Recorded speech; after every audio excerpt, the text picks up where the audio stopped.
welcome. My name is Diana Loderhose. I'm the International Features Editor here at Deadline. I'm in our Red Sea studio.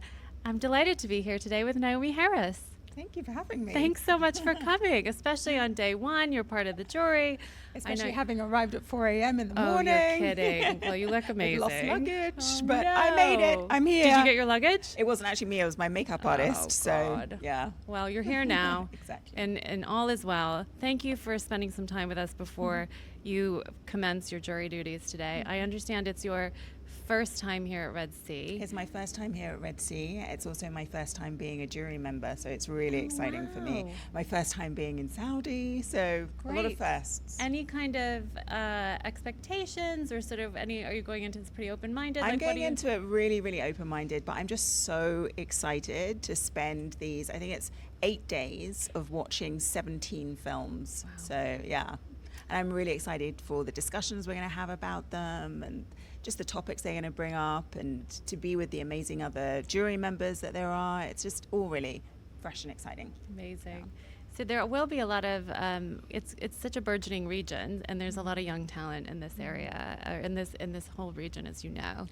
And Sean Baker, who's heading the jury, was in here earlier today talking about, how pivotal festivals are for launch pads for films. And I just wondered if your kind of thoughts on that and your experience on the kind of festival circuit and how it may or may not have impacted you. I've been through the festival circuit with Moonlight in particular, so I know it well, and it's such an amazing opportunity because obviously, especially if you're part of a little indie film or you're bringing a film from underrepresented film economies like most of Africa, Asia, and also of course the Arab world, then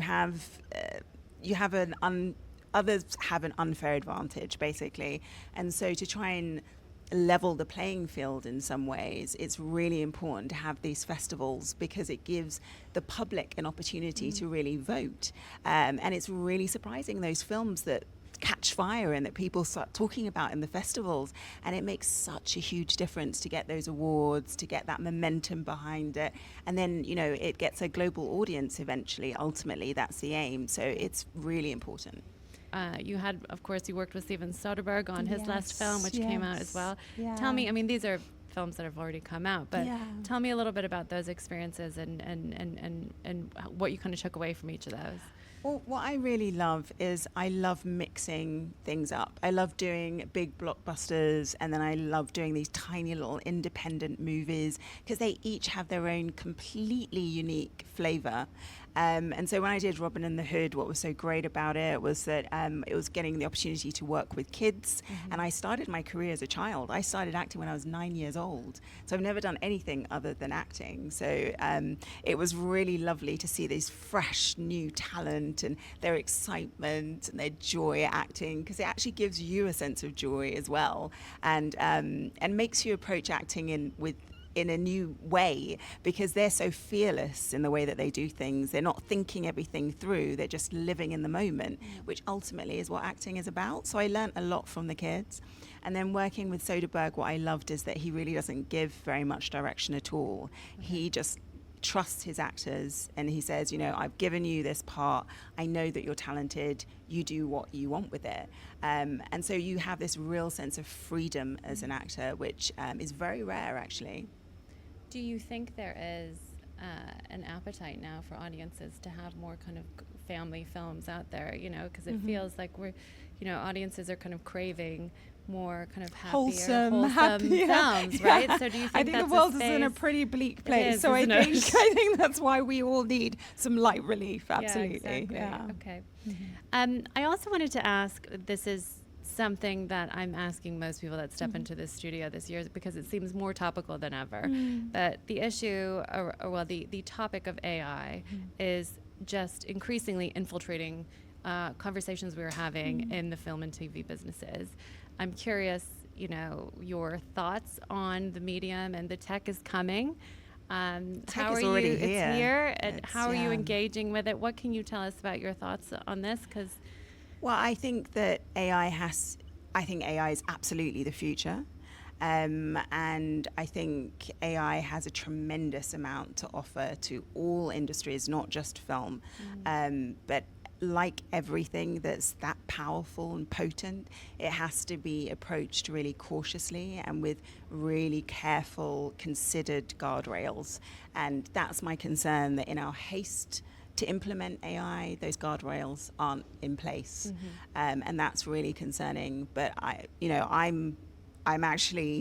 have my own tech company which uses AI, and that's what I'm developing at the moment, and have been talking a bit in conferences and so on about AI.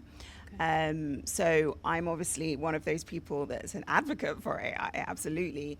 But I just think it needs to be used in an incredibly ethical way. And what's really interesting actually for me is when I've been doing my market research with my own product, people actually don't like pure AI because they find it soulless, and they think that there's this uncanny valley aspect that it has to it, and they can't really connect and relate. People want the human element, and there's something wonderful about people making mistakes, and not being perfect. And that's what makes us human and beautiful, and nothing can replace that emotional heart that we have. So I think people are going to be disappointed because AI is not going to be the all and everything. And I think in some ways there's going to be a revolt against it. It will help us, but it's not the be all and end all. Yeah.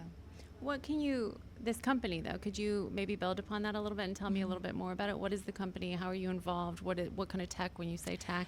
So I got funding at the start of this year from Lazarus Musin, who's the co-founder of Google Maps. Okay.